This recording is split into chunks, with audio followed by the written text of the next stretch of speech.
बघू शकता आपण आंब्याला मोहर किती सुंदर प्रकारामध्ये किती जबरदस्त मोहर लागलेला आहे. आता आंब्याला मोहर चांगला लागलेला आहे, पण काय होत आहे, मोहराची गळ होत आहे, फळाची चांगली सेटिंग नाही होत आहे.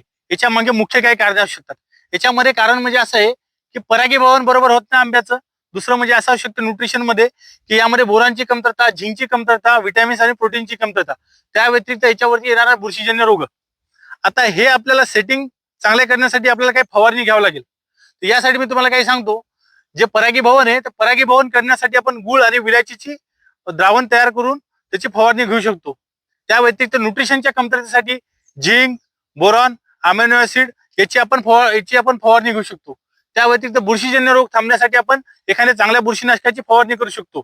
जर आपण हे सर्व जर केलं तर आंब्याचा मोहर जे मोहर आपला गळणार नाही, फळाची चांगल्या प्रकारे सेटिंग होईल आणि फळ जे तर फळ आपले एक समान असे फळं बनतील. तर नक्की शेतकरी मित्रांनो, मी सांगितलेलं हे आपण फॉलो करा. या व्यतिरिक्त आपल्याला काही माहिती आंब्याबद्दल लागल्यास मला कमेंट करा आणि फॉलो करा. धन्यवाद.